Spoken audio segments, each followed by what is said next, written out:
কিষাণুকে divorce না দিয়ে কিষাণুর সঙ্গে ফিরে যাওয়ার সিদ্ধান্ত নিল মিঠি। হ্যাঁ বন্ধুরা, এমনটাই দেখা যাবে। তাই সম্পূর্ণ জানতে ভিডিওটিতে লাইক দিয়ে চ্যানেলটি সাবস্ক্রাইব করে দেখতে থাকুন। গল্পের শুরুতে দেখা যাবে কিষাণু মিঠিদের বাড়িতে আসে। এসেই নতুনকে বলে স্যার। তখন কিষাণুকে দেখে তাকিয়ে থাকে বাবিল, মিঠিল সহ সবাই। তখন নতুন কিষাণুকে বলে, কিষাণু তুমি এখানে হঠাৎ করে কিছু না জানিয়ে এখানে আসলে? তখন কিষাণু বলে, কেন স্যার? আমি কি না বলে আসতে পারি না? আমার কি এতটুকু রাইট নেই? আমি কি এতটাই আপনাদের কাছে ফেলনা হয়ে গেলাম যে আমি এখানে আসতে পারবো না? তখন নতুন বলে, না না, ওরকম কিছু বলিনি।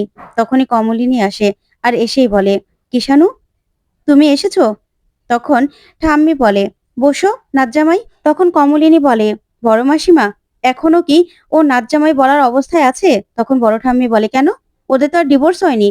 ও তো এখনো আমাদের নাতজামাই, তাই না? তখন কিষাণু খুশি হয়ে যায় আর বলে, হ্যাঁ বড় ঠাম্মি, আপনি মানেন, কিন্তু আর কেউ তো মানে না। তখন বড় ঠাম্মি বলে, আসলে ও একটা ভুল করে ফেলেছে, ওদের পরিবারে একটা ভুল হয়ে গেছে, ঠিক আছে, ওরা বারবার ক্ষমাও চেয়েছে, কিন্তু তাই বলে যে ওদের সম্পর্কটা এখন নেই তা তো নয়, সম্পর্কটা তো এখনো আছে। তখন কৃষাণু দেখতে পায় মিঠির সিঁথিতে সিঁদুর নেই। তখন কৃষাণু বলে, হ্যাঁ আমি ভুল করেছি, আমি তো ক্ষমাও চেয়েছি। তখন বর্ষা আর বুবলাই সেখানে এসে দাঁড়ায়। তারপরেই কৃষাণু বলে, আসলে আমি আমার একটা কর্তব্য পালন করতে এসেছি। মিঠি অনেকদিন ধরে একটা ল্যাপটপের কথা বলছিল, এখন যখন মিঠির চাকরি হয়ে গেছে, তাই ভাবলাম যে আমি যখন বিদেশ চলে যাব, তাই মিঠিকে ল্যাপটপটা দিয়ে যেতে আসলাম। মিঠির জন্য আমি একটা ল্যাপটপ নিয়েছি, সেই ল্যাপটপটাই মিঠিকে দেওয়ার জন্য আমি এখানে এসেছি। তখন কমলিনী তাকিয়ে থাকে। তখন দেখা যাবে কিষাণু বলে, আমি আশা করছি মিঠি তুমি ল্যাপটপটা নেবে। তখন মিঠি বলে, না, তুমি ল্যাপটপটা ফিরিয়ে নিয়ে যাও। তখন কিষাণু বলে, কেন? তখন মিঠি বলে, তোমার সঙ্গে আমার সঙ্গে কোনো সম্পর্ক নেই, শুধু শুধু তোমার থেকে দেওয়া ল্যাপটপটা আমি নেবই বা কেন? তুমি তোমার ল্যাপটপ ফিরিয়ে নিয়ে যাও। তখন কিষাণু বলে, আচ্ছা মিঠি, কেন? কেন, আমরা তো বন্ধু হয়ে থাকতে পারি। তখন বুবলাই বলে, শোনো কিষাণু, আমার বোনকে যে অসম্মানটা তোমরা করেছো, তারপরেও তোমার মনে হয় যে আমার বোন তোমার কাছ থেকে ল্যাপটপ নেওয়ার অবস্থায় আছে? আর যে সম্পর্কটাই রইবে না, সেটা বন্ধুত্ব কেন থাকবে? তখন বাবিল বলে, হ্যাঁ সেটাই তো, আমার বোনকে এইভাবে অপমান করেছো, এখন আবার এই ল্যাপটপ দিতে চাইছো, কেন নেবে বলো তো? তখন কৃষাণু বলে, কেন নেবে না সেটা বলো। কারণ মিঠি এখনো আমার বিয়ে করা বউ। হিন্দু শাস্ত্র মতে মতে আমাদের নিয়ম মেনেই কিন্তু বিয়েটা হয়েছে। মিঠি যতই সিঁদুর না পড়ুক, আমাকে স্বামী বলে না মানুক, আমাদের বাড়িতে না যাক, তারপরেও না আমাদের বিয়েটা কিন্তু হয়েছে। হ্যাঁ, বাকি নিয়মগুলো হয়তোবা হয়নি, ফুলসজ্জা, তারপর বৌভাত, এগুলো হয়তোবা হয়নি, কিন্তু বিয়েটা তো হয়েছিল। সেটা তো আর কেউ অমান্য করতে পারবে না, চাইলে মিঠিও অমান্য করতে পারবে না। তখন মিঠি কিছুই বলে না। তারপরে দেখা যাবে কিষাণু বলে, দেখো, আমাদের দিক থেকে আমরা তো অনেক অসম্মানিত হয়েছি, অনেকেই অনেক কথা বলেছে।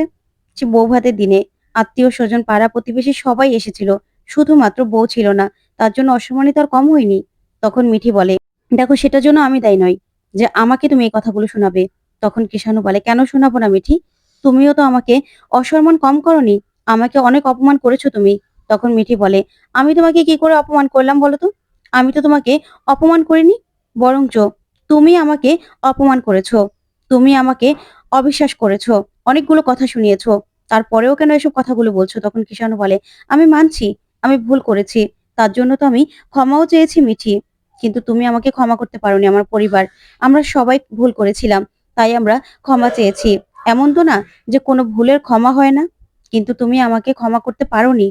তখন মিঠি বলে, সব ভুলের না ক্ষমা হয় না কৃষাণু। তুমি যে ভুলটা করেছিলে, যে অসম্মানটা আমাকে করেছিলে, সেটা তো আমি আশা করিনি, তাই না? আর তুমি এখন কি বলতে চাইছো যে আমি এখন তোমার সঙ্গে ফিরে যাব? না, অসম্ভব, আমি কিছুতেই ফিরে যাব না। আমি যেভাবে আছি, আমি ঠিক ওভাবেই ভালো আছি। তখন কৃষাণু বলে, কেন মিঠি, আর একটা সুযোগ কি আমাকে দেয়া যায় না? প্লিজ আর একটা সুযোগ আমাকে দাও, না হলে আমি সারা জীবনের জন্য বিদেশে চলে যাব। তুমি যদি আমাকে ফিরিয়ে দাও। তখন নতুন তাকিয়ে থাকে, তাকিয়ে তাকিয়ে ওদের কাণ্ড দেখতে থাকে। ওইদিকে বর্ষা বলে, আসলে আমার মনে হয় মিঠি, তোমার না কিষাণুর সঙ্গে ফিরে যাওয়া উচিত। তবে দেখো কিষাণু, মিঠি তো আর আমার কথা শুনবে না। মিঠি তো এখন চাকরি পেয়ে গেছে, ও চাকরি করছে। তবে মেয়েদের একটা আশ্রয় না দরকার হয়, আর মিঠি তো মেয়ে মানুষ, মিঠিরও একটা আশ্রয় দরকার আছে, যতই চাকরি করুক না কেন। তখনই মিঠি প্রচন্ড রেগে যায় আর বলে, শোনো, আমার কোনো আশ্রয় দরকার নেই। তুমি আমার আর কিষাণুর ব্যাপারে একটা কথাও বলবে না। সেই আশ্রয়টা না তোমার দরকার আছে, আমার দরকার নেই। আমি আমার নিজের আশ্রয় খুঁজে নিতে পারি। তাই এসব কথা না আমার সামনে একদম বলবে না। বুঝতে পেরেছো? তখন বর্ষা চুপ করে থাকে। তারপরে দেখা যাবে কিষাণু কমলিনীকে বলে, আচ্ছা আন্টি, আপনিও কি মনে করেন যে আমি এখনো মিঠির যোগ্য না? তখন কমলিনী বলে, দেখো কিষাণু, তোমাদের বিয়েটা যখন টিকবেই না, হ্যাঁ তুমি ক্ষমা চেয়েছো, কিন্তু কিছু কিছু ভুল না ক্ষমা করা হয়তোবা যায় না। তাই মিঠি তোমাকে ক্ষমা করতে পারছে না। তোমরা সবাই ওর কাছে ক্ষমা চেয়েছো, কিন্তু দেখো, এই বিয়েটা যখন আর কোনো ভবিষ্যৎই নেই, তাহলে আমার মনে হয় এই বিয়েটা না রাখা নিয়ে তোমাদের কথা বলা উচিত। তখন কিষাণু বলে, আন্টি, আমার তো কোনো সমস্যা নেই। আমি তো এই বিয়েটা নিয়ে কোনো রকম কোনো সমস্যা ফেস করছি না। কিন্তু হ্যাঁ, মিঠি যদি চায়, তাহলে আমাদের ডিভোর্সটা হয়ে যাওয়াই দরকার। কারণ শুধু মিঠি যদি আমার কাছে নাই আসে, এটা তো ঝুলিয়ে রাখার কোনো দরকার নেই। তখন মিঠি বলে, কেন? এটা নিয়ে না এখন আমি ভাবছি না। তখন কিষাণু বলে, কেন? কেন ভাবছো না? তুমি আমার কাছে যাবে না, আমার সঙ্গে সংসার করবে না, আবার আমাকে ডিভোর্সও দেবে না। সেটা তো হতে পারে না। তখন মিঠি বলে, কেন? অন্য কারোর সঙ্গে নিশ্চয়ই আলাপ হয়ে গেছে, তাই না? তাকে এখন বিয়ে করবে, সেই জন্য? তখন কিষাণু বলে, শোনো মিঠি, ওরকম কিছু হয়নি। তখন মিঠি বলে, ওরকমই কিছু হয়েছে, না হলে আমি তো ভাবছি না ডিভোর্সের কথা। তুমিই তো বলছো এখানে এসে ডিভোর্সের কথা, তাই না? তখন বাবিল বলে, দেখ মিঠি, যখন তুই ওর কাছে যাবিই না, সংসারটা যখন করবিই না, তাহলে এই তোদের মিউচুয়াল ডিভোর্সটা হয়ে যাওয়াই দরকার। তখন কিষাণু বলে, হ্যাঁ, ডিভোর্সটা হয়ে যাওয়াই দরকার। আমি তো এতদিন সেটা নিয়ে ভাবিনি। তবে মিঠি যদি মনে করে যে সিঁদুর না পড়লেই এই বিয়েটা হয়নি, তা কিন্তু নয়। বিয়েটা যখন হয়েছে, তাহলে বিয়েটা ভাঙতে হলে আইনিভাবে ভাঙতে হবে। আর আমি তো বিয়েটা ভাঙতে চাই না। আমি তো মিঠির সঙ্গে সংসার করতে চাই। তখন কমলিনী বলে, আমিও বলি কি, যখন তোমরা দুজন এইভাবে আর কখনো মিলিত হবেই না, তোমাদের সংসারটা জোড়া লাগবেই না, মিঠি যখন আর যাবেই না, তাহলে আমার মনে হয় তোমাদের ডিভোর্স নিয়ে ভাবা দরকার। তখন কিষাণু মাথা নিচু করে বসে থাকে। তারপরে দেখা যাবে কমলিনী বলে, হ্যাঁ মিঠিমা, শুধু ছেলেটাকে কেন আটকে রাখবি বলতো? কিষাণুও তো অন্য কোথাও নিজের জীবনটা নিয়ে আবার ভাবতে পারে, তাই না? আর ও তো বিদেশ চলে যাবে, বিদেশ গিয়েও তো নিজের জীবনটা নিয়ে ভাবতে পারে। তখন কিষাণু বলে, না আন্টি, আমি সেরকম কিচ্ছু ভাবছি না। তখন কমলিনী মনে মনে বলে, এই ডিভোর্সের কথাটা বলে যদি আমার মেয়েটাকে একটু নাড়ানো যায়। আমি জানি মিঠি এখনো কিষাণুকে ভালোবাসে, তাই এই কথাটা বলেই ওকে জব্দ করতে হবে। তখন মিঠি চোখ বেয়ে জল পড়তে থাকে। ওইদিকে বুবলাই বলে, হ্যাঁ মিঠি, আমার মনে হয় অ্যাপ্লাইটা করে নেওয়া দরকার। কারণ যেহেতু এই সম্পর্কটা আর টিকবেই না, তাহলে সম্পর্কটা এভাবে ঝুলিয়ে রাখার কি দরকার? তখন মিঠি বলে, না, আমি এসব নিয়ে এখন ভাবছি না। যদি ডিভোর্স দিতেই হয়, তাহলে ওকে দিতে বল না। তখন নতুন তাকিয়ে থাকে। তখন কমলিনী বলে, তাহলে অ্যাপ্লাইটা তো করে রাখতে হবে, তাই না, ডিভোর্সের জন্য? তোমরা দুজন মিলে যদি ডিভোর্সটা দিয়ে দাও, তাহলে তো ডিভোর্সটা হয়ে যায়। তখন মিঠি বলে, আমার তো কোনো সমস্যা নেই। হ্যাঁ, ওর যদি তাড়া থাকে, ও যদি আরেকটা বিয়ে করতে চায়, তাহলে করুক না। ও ডিভোর্সটা দিয়ে দিক, আমার কোনো আপত্তি নেই। তখন কিষাণু বলে, আমি কি তোমাকে বলেছি মিঠি যে আমি বিয়ে করতে চাই? ওরকম কিছু না আমার জীবনে আর আসবে না। তখন মিঠি বলে, কে বলেছে আসবে না? সেজন্যই তো তুমি এইভাবে তাড়াহুড়ো করছো। তখন মিঠির চোখ বেয়ে জল পড়তে দেখি বাবিল বলে, আচ্ছা মিঠি, তুই কাঁদছিস কেন বলতো? তুই কাঁদছিস কেন?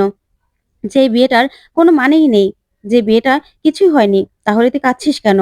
ওইদিকে বুবলাই বলে, হ্যাঁ, অ্যাপ্লাই করলে একটা মাত্র দিনের ব্যাপার, একদিনের মধ্যে তোদের মিউচুয়াল ডিভোর্সটা হয়ে যাবে। তাহলে একটা দিনের জন্য কেন ঝুলিয়ে রাখবি? তখন মিঠি বলে, একদিনের মধ্যে সব শেষ হয়ে যাবে? তখন বুবলাই বলে, হ্যাঁ, একদিনের মধ্যেই তো ডিভোর্সটা হয়ে যাওয়ার কথা, যেহেতু তোদের মধ্যে কোনো ঝামেলা নেই। তখন কিষাণু বলে, হ্যাঁ মিঠি, তাহলে অ্যাপ্লাইটা করে দাও। তুমি যেহেতু এই বিয়েটা আর রাখতে চাও না। তখন মিঠি বলে, তুমি তুমি করে দাও না। ওইদিকে ঠাম্মি বলে, দেখ মিঠি, আমি তোকে বলছি, আরেকবার ভেবে দেখ মা। কারণ বিয়েটা এত এত ভাঙার জিনিস নয়। কারণ কিষাণু তোর অনেক পাশে রয়েছে, তোদের এত ভালো বিয়ে, এটা তো ভাঙার কথাই নয়। তখন ঠাম্মি বলে, হ্যাঁ তাই তো, এত সুন্দরভাবে বিয়ে করা হয় নাকি? বিয়েটা না ৭ জন্মের হয়। এখনো ভেবেচিন্তে দেখ, ভুল তো মানুষেরই হয়, এখনো সুযোগ দেয়া যায় কিনা। তখন মিঠি বলে, আমার তো ভাবার কিছু নেই ঠাম্মি, আমি কি করব? আমি তো কিছু করিনি। আমার এখানে কিচ্ছু করার নেই। তখন ঠাম্মি বলে, তারপরেও একবার অন্তত একটু ভেবে দেখ, বিয়েটা ভেঙে গেলেই তো ভেঙে গেল।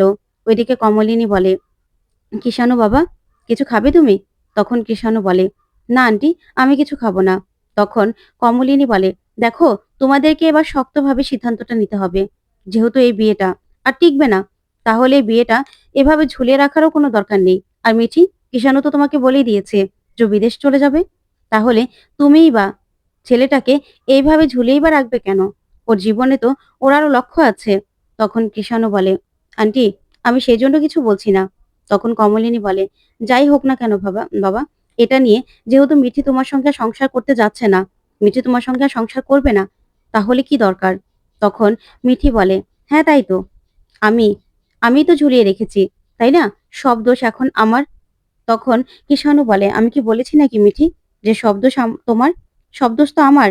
আর তাছাড়া এখন তো আমি আমি তুচ্ছ হয়ে গেছি, তাই না? আমাদের বিয়েটা যখন আছে, আমি তোমার উপর জোর করতেই পারি। সেই দিন আমার গাড়িতে উঠলে না তুমি, তারপরে এখন আমার দেওয়া ল্যাপটপ নিতে চাইছো না। আচ্ছা মিঠি, লাস্ট বারের মতো একটা অনুরোধ করতে পারি? তোমার সঙ্গে আমি আলাদা কথা বলতে চাই। তখন মিঠি বলে, আমার তোমার সঙ্গে কোনো আলাদা কথা নেই। তখন নতুন বলে, আচ্ছা মিঠিমা, ও যখন আলাদা করে কথা বলতে চাইছে, তাহলে কথা বলো না। কারণ কিষাণু তোমার তো অনেক উপকারও করেছে বলো। হ্যাঁ, হয়তোবা তোমাকে অপমান করেছে, সেটা আমরা মানছি। কিন্তু ওর উপকারগুলোও তো ভুলে যাওয়া যায় না। তখন মিঠি বলে, হ্যাঁ, আমি তো ভুলতে চাইছি না নতুন কাকু। তারপরেও আমার সঙ্গে ওর কিসের কথা? আমার সঙ্গে তো ওর কোনো কথা থাকতে পারে না। তখন কিষাণু বলে, কেন মিঠি? তোমার না থাকতে পারে? আমার তো কথা আছে। আমি শেষবারের মতো তোমার সঙ্গে আলাদা করে একটু কথা বলতে চাই। প্লিজ, তুমি আর না করো না। আমি শেষবারের মতোই তোমার সঙ্গে আবার নিজেদের সম্পর্কটা নিয়ে কথা বলতে চাই। একটু যেন আবার শেষ সুযোগ পাই। তখন মিঠি বলে, না, আমি কথা বলতে চাই না। তখন কমলিনী বলে, আচ্ছা, কেন? কথা বলতে চাইবি না কেন? কথা বলে নে না মা। যা, উপরে চলে যা। তোর রুমে যা। আর কিষাণু, ও রুমে গিয়ে তারপর দরজা লাগিয়ে দরকার হলে কথা বলো। তোমাদের মধ্যে কথাগুলো বলে নাও, সেটাই ভালো। তখন নতুন বলে, হ্যাঁ তাই তো। যাও, তোমরা বরং উপরে গিয়ে কথা বলো। তোমাদের কেউ ডিস্টার্ব করবে না। তখন বর্ষা বলে, বাবা, একদম দরজা লাগিয়ে কথা বলবে? তখন কমলিনী বলে, কেন বর্ষা, তোমার কোনো সমস্যা আছে? তখন বর্ষা বলে, না, ওদের তো দরজা লাগিয়ে কথা বলার মতো তেমন আর কোনো সম্পর্ক নেই। তখন মিঠি বলে, কেন? তোমার কি মনে হচ্ছে কিষাণু আমার থেকে সুযোগ নেবে? তখন বর্ষা বলে, না না, আমি তো সেটা বলতে চাইনি। তারপরেও তোমাদের সম্পর্কটা তো আর ওই জায়গাতে নেই যে তোমরা আবার আলাদা করে দরজা লাগিয়ে কথা বলবে। তখন মিঠি প্রচন্ড রেগে যায়। তারপর বাবিল বলে, আচ্ছা বৌদি ভাই, তুমি এত কথা কেন বলো আমি না সেটাই বুঝতে পারি না। তোমাকে যত কথা বলতে বারণ করি, ততই না তুমি কতগুলো অবান্তর কথাবার্তা বলো। ওরা দুজন এখনো স্বামী স্ত্রী, ওরা না আলাদা করে কথা বলতেই পারে। তুমি এরকম ভাবে আর কিচ্ছু বলবে না। তখন কিষাণুকে মিঠি বলে, শোনো, যাওয়ার সময় তোমার ল্যাপটপটা নিয়ে যাবে। তখন কিষাণু বলে, সেটা না হয় যাওয়ার সময় দেখা যাবে, কিন্তু এখন তুমি কথা বলার পারমিশন দিচ্ছ তো? আমরা কি আলাদা করে কথা বলতে পারি? তখন মিঠি বলে, হ্যাঁ বলা যেতে পারে। তখন ঠাম্মি বলে, হ্যাঁ বলো, বলে নাও কথা। মিঠিমা, একবার একটু ভেবে দেখ, সুযোগটা দেয়া যায় কিনা। আর একটা সম্পর্ক ভেঙে যেতে সময় লাগে না, কিন্তু গড়তে কিন্তু অনেক সময় লাগে। একটু দেখ না, যদি তোদের সম্পর্কটা আবার জোড়া লেগে যায়। তখন এই কথা শুনে অবাক হয় মিঠি। ওইদিকে বর্ষা আর বুবলাই চুপ করে দাঁড়িয়ে আছে। তখন কিষাণু বলে, মিঠি, চলো। তারপরেই বড় ঠাম্মি বলে, শোন মিঠি, তোকে আমি একটা কথা বলি। শোন, মানুষ ভুল করে, আবার মানুষ ভুলটা কিন্তু শুধরেও নেয়। তাই আমার মনে হয় এই সম্পর্কটা নিয়ে তোর আরেকবার একটু ভেবে দেখা দরকার।